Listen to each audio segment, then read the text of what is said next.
Hello everyone and welcome. Make a cup of your favorite drink and get comfortable because this is a wonderful time for news stories from Yellowcat. Send your own stories in the comments below and maybe they'll be in our new video. Today we have new amazing stories, so subscribe to the channel if you're not subscribed yet. Let's get started. Which example of quick karma do you think is the best?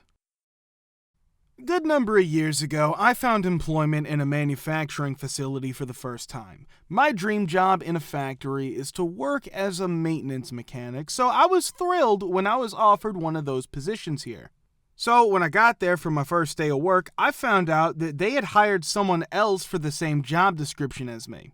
It was also discovered that they had misrepresented in their job posting and that they were in fact looking for someone to work in shipping as well as an assembler. Okay, but both the other person and I were desperate for employment at the time. We've come to an agreement that he'll handle the assembly and I'll take care of shipment. After just 3 weeks on the job, I was let go because of my poor attitude in conjunction with poor work performance. I'm an effing mechanic. I have no idea how things are done in logistics. The other participant will continue. They have decided to bring back on board the individual who was previously responsible for shipping. When they fired him, they really messed up his life by being a technicality in such a way that it led to the revocation of his forklift and OSHA certifications. I was keeping the person, who I consider to be a pretty good friend, apprised of everything that was taking place at the workplace through my conversations with him. In any case, they decide to rehire him, provide him with a wage increase, provide an apology, and during his first week back at work, send him out for training to regain his certifications. In order to bring him up to par during that week, they invested a significant amount of money in him. On the next Monday of that following week, he calls in ill. Tuesday is the only day that he works. On Wednesday and Thursday, he calls in ill. Attends work on Fridays, but leaves early without notifying anybody else in the company. On Monday, the majority of shipments arrive on Wednesday and Thursday, but there was no one available to take the delivery of them. Auditing and documentation are typically done on Friday afternoons. The following week, he did not phone or show up. He stated that the shipping room was so backed up on the Friday before he quit that it would take someone who knows what they're doing at least 3 days to find out how to clear it out. Perhaps not karma, but karma has been carefully deliberated on and planned out. F a-holes that control factories and think humans are disposable. F a-holes. Served as an employee of a law firm. A work-related errand had been given to the legal clerk by the junior lawyer. It's essential to highlight that the legal clerk had a minimum of 25 years of experience, whereas the junior lawyer only had approximately 5 years at that point. There were a few problems, and the junior lawyer could not be reached because he was in court at the time. Legal clerk was forced to take quick action, therefore he resolved the situation to the best of his ability using his prior expertise and his current knowledge.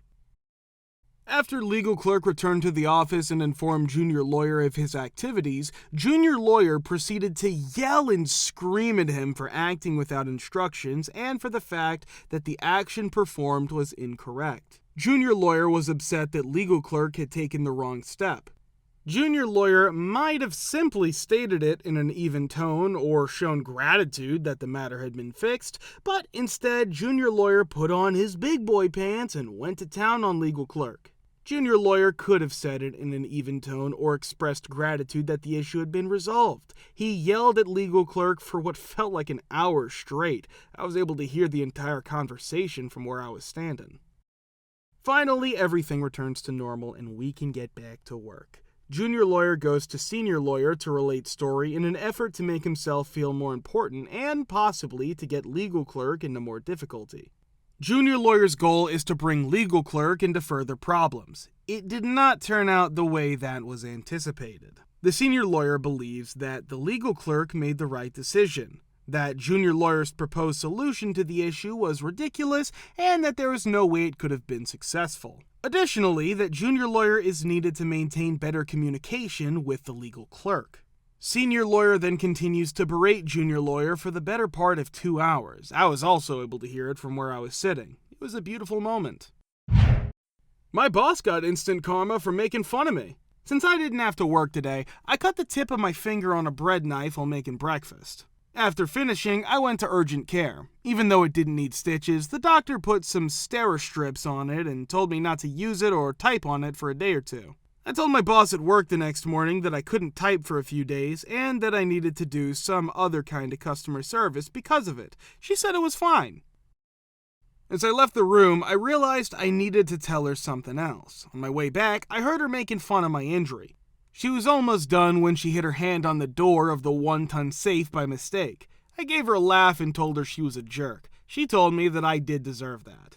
She didn't break it, but she couldn't use it, so she had to ask another boss to come in for the day to check it out. A few days later, when the gauze came off my finger and I saw the strips that were keeping it together, she said it did look pretty bad and she shouldn't have made fun of it. I agreed and didn't think much about what happened. This is a first-hand account from a coworker who was present at the time of this historic incident A. We had an electrical shop at my previous job, and some of the electricians weren't very good. Have you ever pondered what could possibly be more dangerous than a novice electrician? It's an electrician who believes they're skilled at what they do. A member of the team assigned to drill a hole in the wall and put some wires through from a nearby room. They provided a schematic of the wall that showed the locations of all the studs, conduit, and pipes. They started sawing holes with a sawzall after marking the areas where it was safe to do so. Everything was going smoothly until they came upon metal where there should have just been wood. After rechecking, recalculating, and rearranging everything, the supervisor entered and observed them standing around. He exclaimed, "Just cut through it with a metal blade, you useless C's," during one of his well-known hissy fits.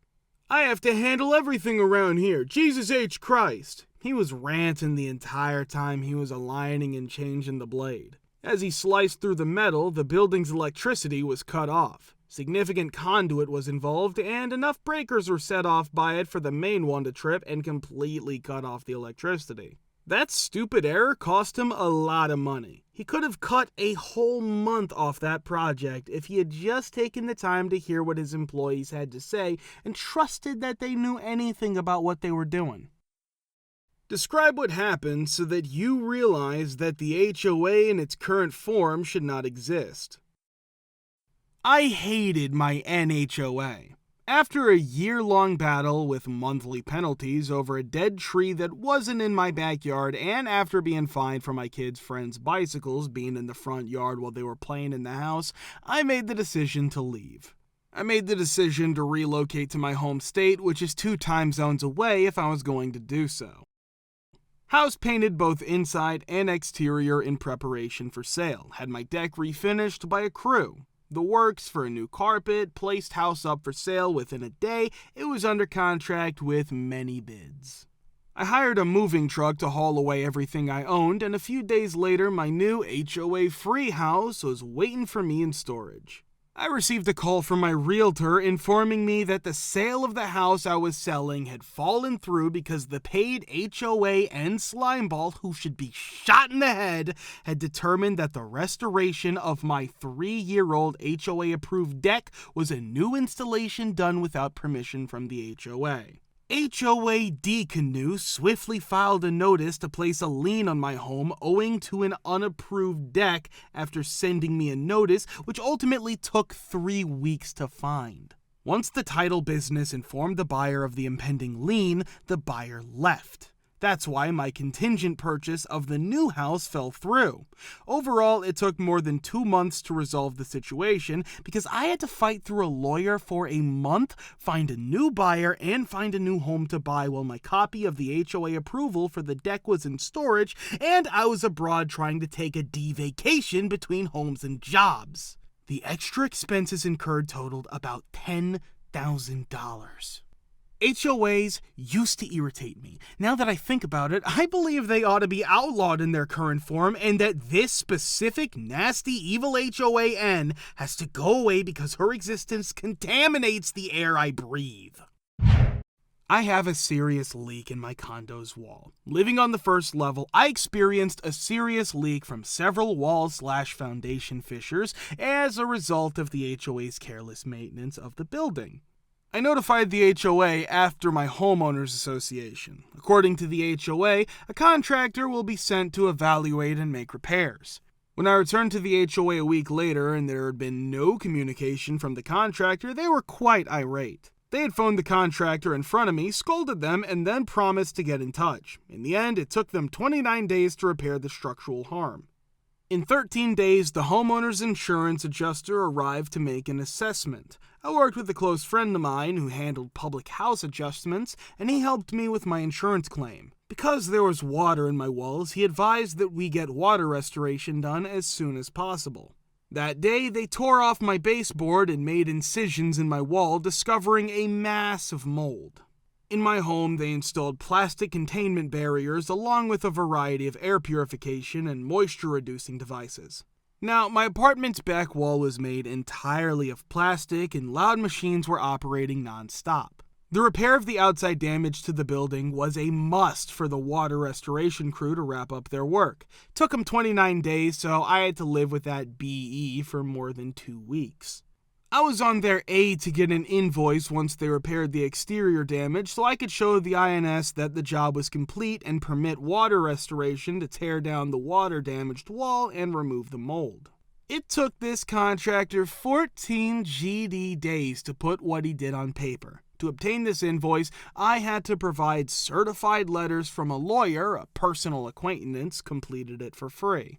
At last, water restoration could fulfill their portion. It took the people 1 day to tear out the wall, eradicate the mold, and seal the walls inside.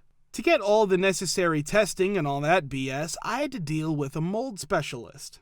I was therefore given the all-clear to ask the HOA to replace the drywall and insulation. It was October 12th at that time. To get my drywall back, those filthy fools had to wait from 10/12 till January 5th. I kept bugging my HOA about the contractor's poor communication and lack of progress. I have a completely broken wall. They performed a terrible job. It appears that a 5-year-old did it. I now have to show the HOA images of the work and insist that they fix it when I visit them tomorrow. I'm just holding my composure and listening to my lawyer friends as he walks me through the process of handling it legally. I'm simply gonna play it calm and let these fools who broke up my wall to come back in and try to correct their mistakes because he's done this before. I had to deal with this BS the entire time, but I didn't say it. I was off the job recovering from a difficult knee operation. This issue started around the 3rd week of my 16-week absence and continued until last week. As I am currently at week 27, I have to deal with incompetence for over 6 months. My mother and I shared a townhouse on an HOA-owned golf course. The owners of our apartment told us that they had moved to Canada when we moved in. The people who, in a sense, ran the property resided right across from us. The massive, multinational company that owned numerous properties in the neighborhood was the owner of the entire complex. As soon as we moved in, we saw this enormous glass case filled with what appeared to be servers and tiny lights in the garage corner. That was secured. Mom then inquired as to what it was. They said that it was some sort of control base that was connected to every device they had. Even though they went to Canada, they planned to return for it. We didn't give it much thought until one day I returned from work and noticed that our deck's bird feeder had been moved, even though we thought it was kinda strange. There was no access from the ground floor to our deck, which was located on the 2nd story. When I told my mother, she looked surprised. After a little while, it started to snow, and as I peered out the basement window, I saw tracks in the snow that were directly in front of our ground floor windows. When I informed my mother again, she became suspicious. When she reported these strange occurrences to the property management, they were unable to provide a valid explanation. We continued to live, but we made a mental note of everything strange. One morning, I woke up and opened my blinds, which faced the property manager's garage and bedroom windows about 20 feet across from us. I noticed the man staring at me in my window. I got freaked out. Again, told my mom. "Keep your blinds closed," she said. Then, on a different day, she asked for an additional front door key and garage door opener so I could have my own. They declined to offer one to us. After having someone inspect the tower in the garage, we were informed that it was a sound device meant to spy on us. My mother got to work right away looking for a place for us to move. They informed her that in order to break our lease, we would need to pay astronomical fees. She filed a lawsuit against them after contacting an attorney. Within a week, we left and appeared in court. Obviously, we prevailed, and their management was in serious trouble. I'm quite happy that we no longer reside there. Guys, thank you for all the support and likes. Subscribe to the channel if you're not subscribed yet. See you next time.